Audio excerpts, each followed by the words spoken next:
और अब बात पंजाब की करें, क्योंकि यहाँ 20 फरवरी को वोटिंग होनी है और ज्यादातर सर्वे ये बता रहे हैं कि पंजाब में आम आदमी पार्टी की सरकार बनने जा रही है। होगा क्या, ये तो भाई 10 मार्च को साफ होगा। लेकिन एक बात तय है कि पंजाब की सरकार चुनने में दो फैक्टर बहुत महत्वपूर्ण होंगे। पहला है डेरा, सही सुन रहे हैं, और दूसरा है दलित।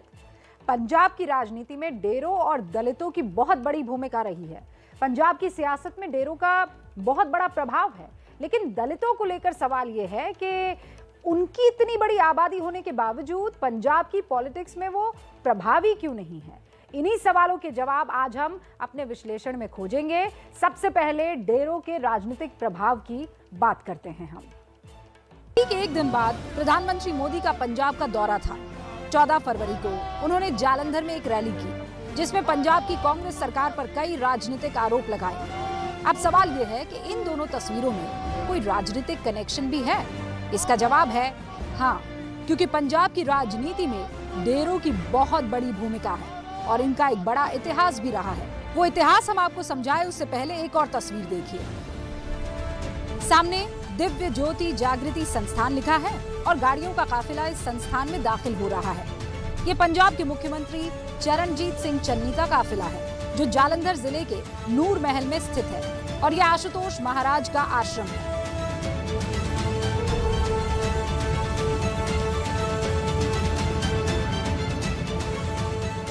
डेरा नूर महल के भक्तों की संख्या लाखों में है।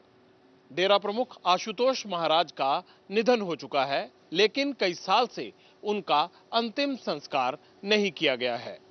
नूर महल डेरा में आशुतोष महाराज के पार्थिव शरीर को एक फ्रीजर में रखा गया है। डेरा भक्तों का मानना है कि महाराज समाधि में चले गए हैं।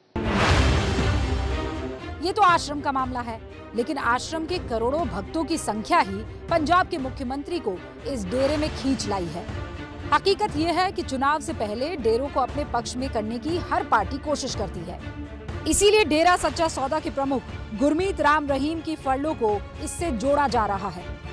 गुरमीत राम रहीम हत्या और बलात्कार के केसेस में जेल की सजा काट रहा है, लेकिन पंजाब में चुनावी बयार चली तो उसे भी सलाखों से छुटकारा मिल गया। पंजाब चुनाव से ठीक पहले राम रहीम को 21 दिनों की फरलों पर रिहा किया गया। अब विपक्ष इसे चुनावों से जोड़ रहा है। आप बीजेपी की चाल है इलेक्शन स्टंट। पंजाब की जनता सारा कुछ जानती है। आप बीजेपी विपक्ष यूं ही आरोप नहीं लगा रहा। असल में डेरा सच्चा सौदा पंजाब विधानसभा की 34 सीटों पर प्रभाव रखता है। पंजाब के 23 जिलों में तकरीबन 300 बड़े डेरे हैं।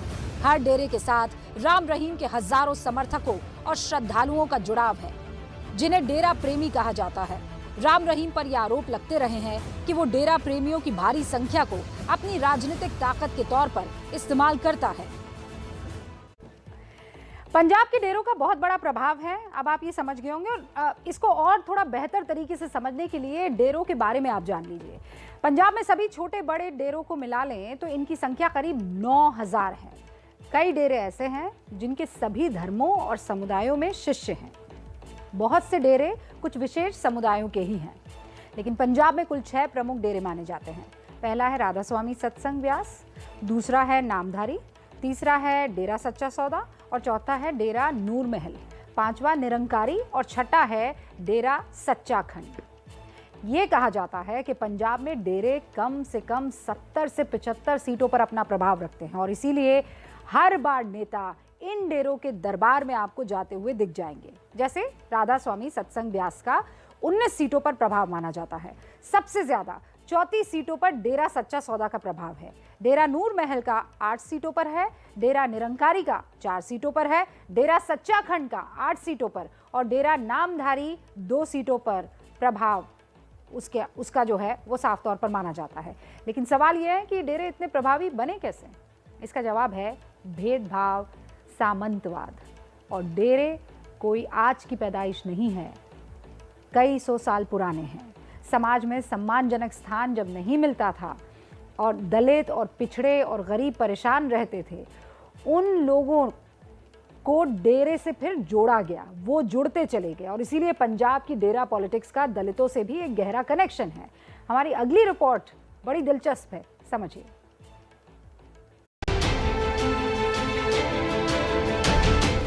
पंजाब को देश की दलित कैपिटल कहा जाता है क्योंकि यहाँ दलितों की आबादी काफी है। पंजाब में दलितों की आबादी 32% के आसपास है, जिसमें 60% सिख हैं और 40% हिंदू। 4 जिलों यानी शहीद भगत सिंह नगर, मुक्तसर साहिब, फिरोजपुर और फरीदकोट में दलितों की आबादी 42% से भी ऊपर है। इतनी बड़ी संख्या होने के बावजूद पंजाब की राजनीति में दलितों का कभी दबदबा नहीं बन पाया। यही वजह है कि पंजाब के कांशीराम को अपनी राजनीति उत्तर प्रदेश में आकर करनी पड़ी। कांशीराम पंजाब में दलितों को एकजुट करके नहीं रख पाए, लेकिन उनकी राजनीति यूपी में आकर सफल हुई। वोट बैंक के लिहाज से पंजाब में दलित प्रमुख जरूर है और चुनाव आते ही हर पार्टी को उनकी याद भी आती है। कल प्रधानमंत्री नरेंद्र मोदी ने जालंधर की रैली में दलितों का नाम लेकर नया पंजाब बनाने की बात कही। नवा पंजाब, जहां हर दलित भाई बहन को मान मिलेगा, सम्मान मिलेगा, हर स्तर पर उचित भागीदारी मिलेगी। नवा पंजाब, जहां भ्रष्टाचार और माफियाओं के लिए जगह नहीं होगी। दलितों की इसी आबादी को देखते हुए कांग्रेस ने चरणजीत सिंह चन्नी पर दांव खेला है। पहले जब कैप्टन को हटाना पड़ा तो चन्नी को मुख्यमंत्री बनाया गया, जो पंजाब के पहले दलित मुख्यमंत्री बने। और फिर चुनावों के दौरान जब बाद में सीएम का चेहरा देने की बारी आई तो कांग्रेस ने एक बार फिर चन्नी के नाम पर ही दांव खेला और इसके पीछे वजह दलित वोटों को ही बताया जा रहा है। शिरोमणि अकाली दल भी यही आरोप लगा रहा है और कह रहा है कि चुनाव के बाद कांग्रेस चन्नी को नहीं, सिद्धू को मुख्यमंत्री बनाएगी। सिर्फ दलितों की वोटों के लिए इन्होंने चन्नी साहब को सिर्फ 20 तारीख तक ऐलाना है, जिस करके सिद्धू साहब चुप हुए हैं। 20 तारीख के बाद एक बार फिर ये सिद्धू साहब को लेके आएंगे। पंजाब में विधानसभा की कुल 117 सीटें हैं, जिनमें से 57 सीटों पर दलित वोटर्स का प्रभाव माना जाता है। अभी तक दलितों को कांग्रेस का वोट बैंक माना जाता था, लेकिन पिछले चुनावों से कांग्रेस के इस वोट बैंक में आम आदमी पार्टी ने सेंध लगाई है। 2017 में अगर अलग अलग पार्टियों को दिए गए दलितों के वोटों को देखें तो कांग्रेस को 47%, शिरोमणि अकाली दल और बीजेपी के गठबंधन को 25%, आम आदमी पार्टी के गठबंधन को 24% और बाकियों को 4% दलितों ने वोट किया। पंजाब के इस दलित वोट बैंक पर आम आदमी पार्टी की नजर पूरी है और जैसा कि सर्वे बता रहे हैं, अगर पंजाब में आम आदमी पार्टी की सरकार बनी तो इसमें इस दलित वोट बैंक की एक बहुत बड़ी भूमिका होगी।